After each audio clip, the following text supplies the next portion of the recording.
ये कहानी स्टार्ट होती है नोएडा की एक पॉश कॉलोनी से, जहां नरेश गुप्ता अपने परिवार के साथ में रहते थे, जो एक टॉप टेक कंपनी के सीईओ थे। 2006 में इंडिया में आईटी सेक्टर काफ़ी तेज़ी से फैल रहा था, और एक अमेरिकी कंपनी जिसका नाम अडोब था, वो इंडिया में काफ़ी अच्छी तरीके से जम चुकी थी। नरेश गुप्ता उस कंपनी को लीड कर रहे थे, उस कंपनी के सीईओ थे। नरेश गुप्ता एक सफल और सुलझे हुए प्रोफेशनल माने जाते थे। टेक इंडस्ट्री में इनका बहुत बड़ा नाम था। उनका छोटा सा परिवार था, पत्नी, एक प्यारा सा 3 साल का बेटा अनंत गुप्ता। हर सुबह की तरह 4 नवंबर 2006 को भी अनंत अपने स्कूल जाने की तैयारी कर रहा था। उसे रोज सुबह उसका ड्राइवर और आया स्कूल छोड़ने जाया करते थे। अनंत स्कूल जाने के लिए सुबह 8 बजे तैयार हो जाता है और अपनी गाड़ी में बैठकर ड्राइवर और आया के साथ में स्कूल के लिए निकलता है। जैसे ही वो घर से कुछ दूर आगे बढ़ता है, एक सुनसान रोड पड़ती है जिसपे कोई खास ट्रैफिक नहीं था। तभी अचानक दो लोग पीछे से आते हैं और कार को ओवरटेक करते हैं। कार के आगे अपनी बाइक को लगा के रोकते हैं। बाइक पे दो लड़के बैठे थे जिन्होंने हेलमेट पहन रखा था और चेहरे ढक रखे थे। वो तेजी से बाइक से उतरते हैं और कार की तरफ बढ़ते हैं। एक लड़का अपनी कमर से पिस्तौल निकालता है और ड्राइवर की तरफ तान के बोलता है कि गाड़ी से बाहर निकलो। और दूसरा लड़का तुरंत गाड़ी का दरवाजा खोल के अनंत को उठा लेता है। आया उसे बचाने की कोशिश करती है, मगर वो उसे धक्का मार के नीचे गिरा देते हैं। ड्राइवर बचाने की कोशिश करता है तो उसे वो बुरी तरह मारते हैं। महज 15-20 सेकंड में वो बच्चे को लेकर गायब हो जाते हैं। वो दोनों इस तरह आए थे कि किसी को संभलने का मौका ही नहीं मिला। वहाँ का सीन कुछ ऐसा था जैसे कोई मूवी चल रही है।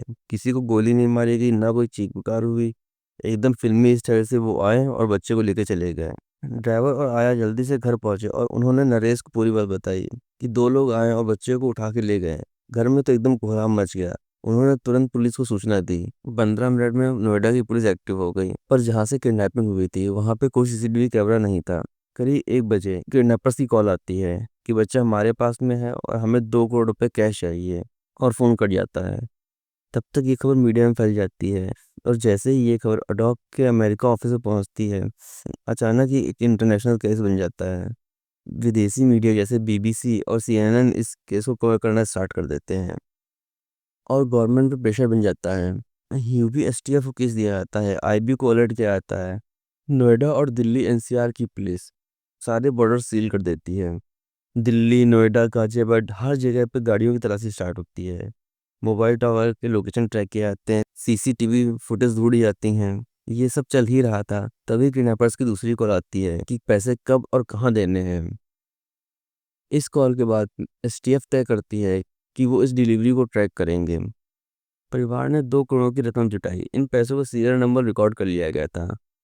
पुलिस सिविल ड्रेस में तैयार हुई, सारी कॉल ट्रैक की जा रही थी, सारी गतिविधियों पर नजर रखी जा रही थी। पूरे सिस्टम ने एक साथ काम करना स्टार्ट कर दिया था, क्योंकि अब बात ये फिरौती की नहीं थी, देश की हो गई थी। क्योंकि अब ये एक आम किडनैपिंग नहीं थी, ये एक इंटरनेशनल न्यूज बन गई थी। एक हाई प्रोफाइल केस घोषित हो गया था। साइबर टीम भी लगातार इस केस में नजर रखे हुए थी, और हर एक कॉल को ट्रैक किया जा रहा था। सारे संदिग्ध नंबर सर्विलांस पे डाल दिए गए थे। फिरौती की रकम लेके नरेश गुप्ता गाजियाबाद की लोनी पहुंचते हैं। पुलिस पहले से ही सिविल ड्रेस में तैनात थी। जैसे ही एक युवक पैसे लेने के लिए आया, एसटीएफ ने उसे गन पॉइंट पर पकड़ लिया। गिरफ्तारी के बाद तुरंत किडनैपर से कड़ी पूछताछ की गई।